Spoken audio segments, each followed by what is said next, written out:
apaga a luz, joga o cobertor até o pescoço, porque o que você vai ouvir agora aconteceu de verdade. Eu sou o narrador das Crônicas do Terror e há anos eu coleto histórias que o povo prefere não contar de dia. Relatos de gente comum que viveu o extraordinário, o inexplicável, o que não tem nome na língua dos vivos. Pode ser que você duvide, pode ser que você ria, mas quando terminar de ouvir, você vai checar 2 vezes se a porta está trancada. Hoje, 6 histórias, 6 crônicas, 6 verdades que o escuro guarda. Era o ano de 1994. Numa cidade pequena do interior de Minas, tinha uma família chamada Carvalho, gente simples, trabalhadora, que não acreditava em conversa fiada. O filho mais novo, Marcos, tinha uns 17 anos, bonito, quieto, daqueles meninos que as mães adoram e as moças perseguem, mas Marcos tinha um hábito estranho. Todo dia, antes de dormir, ele ficava parado na frente do espelho velho do quarto espelho que tinha vindo de herança, que ninguém sabia de onde, que a avó tinha ganhado de uma senhora que morreu sem deixar família nem nome. Ficava ali, às vezes meia hora, às vezes mais. A mãe estranhava, mas pensava, coisa de adolescente. Até a noite em que a irmã mais velha, Dalva, acordou com um barulho, era tarde da madrugada, a casa toda dormindo. Ela desceu o corredor devagar, empurrou a porta do quarto do irmão e viu. Marcos estava parado na frente do espelho. Mas o espelho não mostrava ele. Mostrava um quarto diferente, paredes escuras, uma luz que pulsava como vela, e lá dentro, do outro lado do vidro, tinha uma figura. Um homem velho curvado que sorria para Marcos com os olhos fechados. Dalva gritou. Marcos se virou, e o espelho voltou a ser espelho, só vidro, só reflexo, só o quarto de sempre. Mas a expressão no rosto de Marcos. Dalva jurou para o resto da vida que naquele momento o irmão pareceu outra pessoa. Olhos que não eram os olhos dele. Um sorriso que ele nunca tinha sorrido antes. Na manhã seguinte, Marcos não lembrava de nada. Na semana seguinte, o espelho sumiu. A mãe disse que quebrou, mas Dalva nunca encontrou os cacos. E Marcos? Marcos ficou bem. Cresceu, casou, teve filhos. Mas até hoje, em qualquer casa onde mora, não tem espelho nenhum no quarto. Nenhum. Lá no Tocantins, numa comunidade ribeirinha que fica longe de tudo, os antigos têm um aviso que passam de geração em geração. Nunca tire uma criança desconhecida do rio à noite. O pescador Neguinho, lá pelos anos de 2001, não conhecia esse aviso, ou conhecia e não levou a sério. Tanto faz, o resultado foi o mesmo. Era noite fechada quando ele ouviu o choro. Um choro de criança vindo das águas escuras do rio. Ele apontou a lanterna e viu uma menina pequena, de uns 6, 7 anos, de pé em cima da água parada, nem afundando, nem se mexendo, só chorando. Neguinho, que era pai de 3, não pensou 2 vezes. Estendeu o remo, puxou a menina para o barco, embrulhou ela no casaco. A menina parou de chorar na hora. E quando olhou para ele, olhos que não tinham branco. Tudo escuro, tudo fundo, como olhar para o fundo do próprio rio. Ela falou uma coisa só. Obrigada, agora você é meu pai. Neguinho chegou em casa pálido que nem papel. Contou para a mulher. A mulher chamou a benzedeira da comunidade na mesma noite. A benzedeira olhou para a menina sentada na soleira da porta e não entrou em casa. Ficou do lado de fora e disse, em voz baixa, isso não é criança, isso é encante. E se você deixou ela entrar na sua casa, o trabalho vai ser grande. 3 dias de reza, 3 noites de defumação. Na terceira noite, quando o último incenso se apagou, a menina estava embaixo da cama de Neguinho, enrolada num casaco molhado, como se tivesse acabado de sair da água. Quando amanheceu, ela tinha sumido, o casaco também. Mas o rio, na frente da casa de Neguinho, daquele dia em diante, nunca mais ficou completamente quieto à noite. Tem uma coisa que os velhos do interior sabem e os jovens não acreditam. Nunca responda quando ouvirem seu nome chamado de noite sem saber quem é. Dona Conceição, lá de Goiás, aprendeu isso do jeito mais difícil. Era uma noite de terça-feira de 1988. Ela estava na cozinha quando ouviu a voz do marido chamando lá de fora: Conceição, Conceição, vem cá! Ela reconheceu a voz. Sabia que era o Tadeu, tinha certeza, respondeu. Já vou, Tadeu. Quando chegou na varanda, não tinha ninguém. Olhou para o quintal, olhou para o portão, nada. Voltou para a cozinha e o Tadeu estava lá, sentado à mesa, tomando café, com a mesma expressão de quem nunca saiu. Você não me chamou lá fora? Tadeu olhou para ela com cara de quem não entende nada. Não saí daqui não. Dona Conceição ficou fria. Mas o pior ainda estava por vir. Naquela noite, ela teve febre, alta, que não baixava, 3 dias de cama, delirando, chamando nomes de gente morta há anos. A benzedeira que foi atendê-la disse uma coisa que arrepiou a família toda. Alguém chamou o nome dela do escuro e ela respondeu. Quando você responde pro escuro, você dá um pedacinho de você pro que estava chamando. Dona Conceição se recuperou, mas passou o resto da vida ensinando os netos. Quando chamarem seu nome de noite e você não ver quem é, não responde. Pergunte primeiro quem é. Porque nem tudo que fala com sua voz é você. Essa aqui é diferente das outras, porque tem prova. Em 2003, numa cidade do Mato Grosso, uma família foi num encontro de família batizado de sobrinho, aquelas festas grandes com muita gente.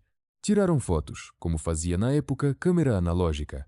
Quando as fotos foram revelar, no meio de um grupo de 20 pessoas sorrindo para a câmera, tinha uma figura que ninguém reconheceu. Um homem alto, ao fundo, de roupa escura, que não olhava para a câmera. Olhava para uma criança específica, a mais nova da família. Mostraram a foto para todos os 20 parentes presentes naquele dia. Ninguém sabia quem era. Ninguém tinha visto aquele homem. E a câmera era analógica, não tinha como editar, não tinha como falsificar. A avó da criança, quando viu a foto, pegou ela das mãos de todos, levou para fora e queimou. Nunca explicou por quê. A criança que o homem observava hoje tem 30 e poucos anos, mora bem, tem família, mas a mãe dela ainda guarda o negativo da foto.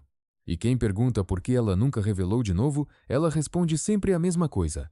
Porque eu sei que ele ainda vai estar lá. Você ainda está aqui? Bom, porque o que vem agora? O que vem agora é o relato que eu demorei 2 anos para decidir se contava ou não. 2 anos guardando esse caso, porque tem história que a gente não sabe se ao contar não chama de volta o que foi embora. Mas decidi que você precisa saber, porque se aconteceu com uma família, pode acontecer com qualquer uma. Se você ainda não se inscreveu no canal, faz isso agora. Ativa o sino, porque toda semana tem história nova. E algumas delas são de pessoas que você pode conhecer. Em 1996, numa fazenda do interior da Bahia, havia um quarto que o dono da casa nunca abria. Não era segredo, era conhecimento, todo mundo que vivia ou visitava aquela fazenda sabia. O quarto do fundo do corredor, com a tranca por fora, não se abre. Nunca se pergunta, nunca se tenta. O dono da fazenda era seu Romildo, homem de 60 e tantos anos, sério, de poucas palavras, que herdou aquela terra do pai que herdou do avô. E o quarto sempre esteve lá, sempre fechado, desde antes de seu Romildo nascer. O sobrinho dele, Gustavo, rapaz de cidade, formado, daqueles que não acreditam em nada, veio passar as férias na fazenda, e foi ele quem perguntou: "Tio, que tá aí naquele quarto?" Seu Romildo parou o que estava fazendo, olhou para o sobrinho por um tempo longo e disse: "Tem o que a família do seu bisavô botou lá, e vai ficar lá enquanto a família existir. Porque se abrir, acaba." Gustavo achou graça. Achou que era superstição de interior. Esperou a noite, esperou todo mundo dormir. Tirou a tranca. Abriu a porta. Não tinha nada. Um quarto vazio, empoeirado, com uma janela pequena que dava para o mato. Nada de assombroso. Nada de especial. Ele ficou ali uns 2 minutos, deu de ombros, saiu e foi dormir. Mas deixou a porta aberta. Na manhã seguinte, seu Romildo acordou, foi ao corredor, viu a porta aberta e ficou parado ali por um longo tempo. Não gritou, não xingou. Só virou para o sobrinho que tinha acabado de acordar e disse, com uma calma que era mais assustadora que qualquer grito: "Você abriu." Não tinha nada lá, tio. Não era o que tinha lá que importava, era o que estava do lado de fora, esperando entrar. Gustavo voltou para a cidade naquele mesmo dia. 3 meses depois, seu Romildo morreu. Infarto, disse o médico. Mas os parentes disseram outra coisa. Disseram que na noite anterior à morte, ele ficou até tarde sentado na varanda, olhando para o corredor com uma expressão que ninguém soube descrever. E que quando a filha perguntou o que era, ele só disse: "Já chegou. Demorou, mas chegou." A fazenda foi vendida depois disso. Os novos donos derrubaram aquela ala toda para reformar. O empreiteiro que coordenou a obra pediu demissão no segundo dia, sem dar explicação. O segundo empreiteiro terminou o serviço, mas recusou a pagar os pedreiros com dinheiro em espécie, queria cheque, queria rastro, queria que ficasse registrado que ele esteve lá. Como se precisasse de prova de que tinha saído. Ninguém perguntou por quê. Às vezes, meu filho, tem coisa que a gente não quer saber a resposta. Essa última eu conto porque aconteceu com alguém que eu conheço, alguém que eu encontrei pessoalmente. E a pessoa me pediu para contar, porque disse que carregar isso sozinha estava pesando mais do que o medo de que alguém soubesse. A mulher se chama Irene, tem uns 50 anos hoje. Quando tinha 12, morava com a família numa cidade pequena do Piauí, numa casa velha que o pai tinha alugado barato demais, como ela entendeu depois. Todo dia, quando Irene dormia, ela sentia uma mão segurando o tornozelo dela embaixo da cama. Não era sonho. Ela sabia que não era sonho porque a mão era fria, e ela acordava com o tornozelo frio por horas depois. Porque às vezes a mão apertava e ela ficava com marca. Ela não contou para ninguém. Criança faz isso, guarda o medo porque tem medo de não ser acreditada. Até a noite em que o irmão mais novo, de 8 anos, veio dormir no quarto dela porque estava com medo de um trovão. Ele dormiu.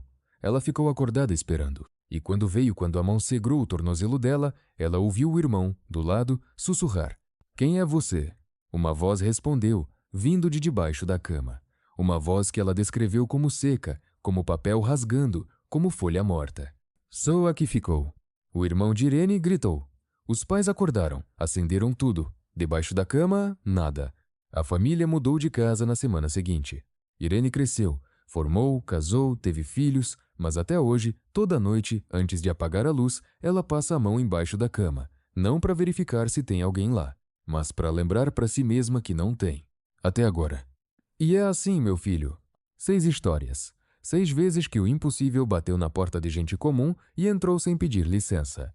Eu poderia dizer que são só histórias, que são lendas, que são imaginação, que são memória distorcida pelo medo.